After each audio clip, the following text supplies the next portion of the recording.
बिस्मिल्लाहिर्रहमानिर्रहीम अस्सलाम वालेकुम नाज़रीन, मैं जी साकी हूँ। बहुत ही अहम ख़बर है। आज 20 जुलाई 2023 का दिन है और सुबह के 5 बजे नाज़रीन ताज़ा तरीन 5 बजे की रिपोर्ट के मुताबिक दरिया चनाब में खानकी पर ऊंचे दर्जे का सैलाब हो गया। FFD ने मार्क कर दिया।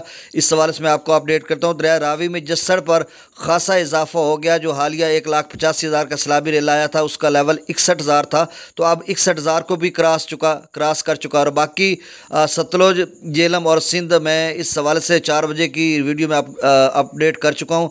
उस वीडियो को वॉच कर लें डिटेल से, और नहीं तो मैं फिर 7 बजे फिर आपको अपडेट करूँगा तजिए तबसरे के साथ, क्योंकि दरिया सिंध में भी तरबेला डैम से जो है उसके स्पिलवेज खोले गए हैं और 2,66,000 क्यूसेक वहाँ से भी अखराज किया जा रहा है।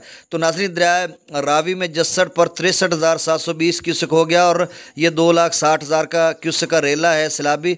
और ये कब तक जाएगा? हो सकता है ये 1,00,000 क्यूसेक तक चला जाए, तो ये देखना होगा कि कहाँ पे जाता है।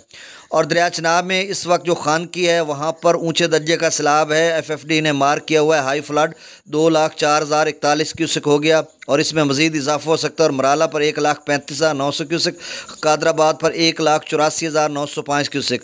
और नाज़रीन, ये जो खानकी है इस पर इसलिए इजाफा हुआ कि नाला डैक का 22, 23, 24,000 क्यूसेक भी इसमें शामिल हो गया, तो ये हाई फ्लड है। और इसमें आगे जाकर जो कादराबाद या त्रिमू पर क्या सूरत हाल रहेगी ये हम 7 बजे आपको अपडेट करेंगे। बहुत शुक्रिया। जो नए नाज़रीन मेरे YouTube चैनल चश्मे साकी पर हैं वो इसको सब्सक्राइब करें। बहुत